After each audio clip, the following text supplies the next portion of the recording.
You know, we started with some really simple things because it was about doing, not talking. Loads of people talk, they write the reports, they put them on shelves, they use words that ordinary folks don't understand in their everyday life, sustainability, whatever. Forget it. Food is a different proposition. So we get out there on the streets in very public places and we create propaganda gardens, which is where people can see food growing and have a conversation around food. It doesn't feed the nation, but it does make people realise what it's possible to do and bring back old memories or challenge, you know, new ideas. So we create propaganda gardens all over the town because we want people to think about space. We want people to think about what they're doing. We want people to think about how they feed themselves. And then that starts a conversation about, well, how do you do that? Well, what is that thing there? What's that green thing with the orange, you know?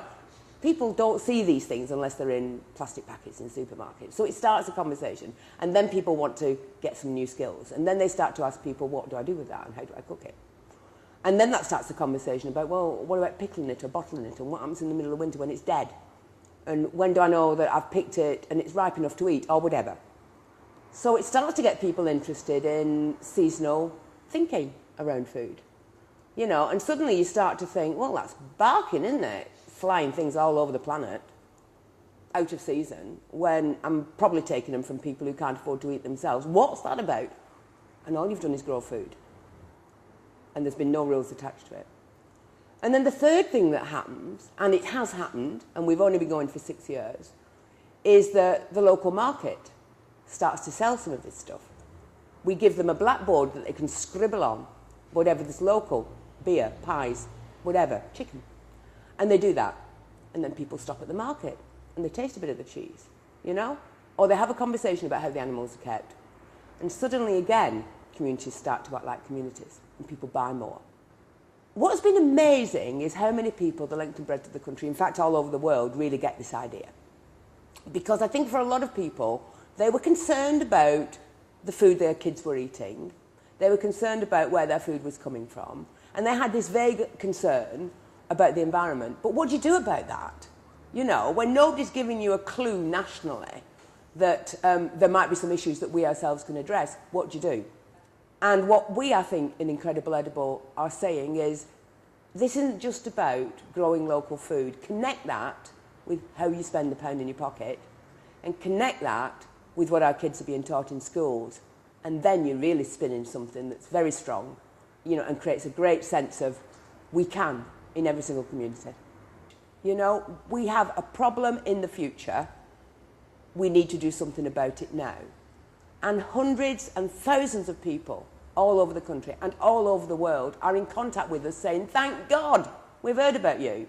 Not because you're unique and, you know, there's nobody else doing anything like this, but with a real sense of drive, we are bringing community and learning and business together around the place that you live using the language of food. And it has ignited all manner of fantastic ideas and experiences, and they're pouring in through our network now. But all that we know is food is almost unique, I would say, in its ability to touch age, income, culture and ability. You don't need a degree. You don't need an income level. You don't need any of these things in order to use food to build a better life for your kids. That's the message of Incredible Edible, and I think that's the experience when people roll up the sleeves and just get on with it. For me, Incredible Edible is all about getting the message out there. You know, there's a lot of mixed messages about how we can't do things. We've been taught to wait for somebody else to give us permission. There's a whole culture of the last 50 years which kind of stops people using their initiative. I think the spin-off of Incredible Edible in Tordmorden has gone way beyond my expectations. Yeah, there's free food and veg around the place, but you know, what we've done is created jobs. What we've done really importantly is for young people who were going out of that high school with no qualifications whatsoever, going out with the qualifications that mean they might be the farmers of tomorrow. What we've done is help people who never spoke to each other in a town and maybe didn't know anybody at all start to talk to each other. What we've done is created public spaces that the police say makes the town feel safer and has increased a sense of pride.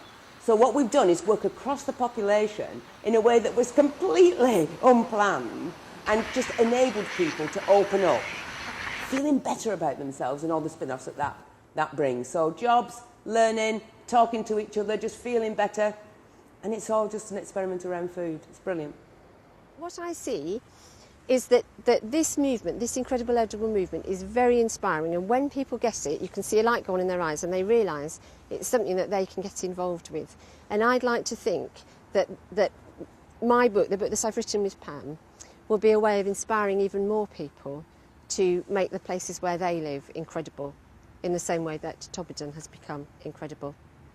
I've actually interviewed all the co-founders in depth, and they've all told me a lot of the information that has gone into the book. The book is written in Pam's voice, though, really because she's usually the one who's asked to be the spokesperson for the campaign.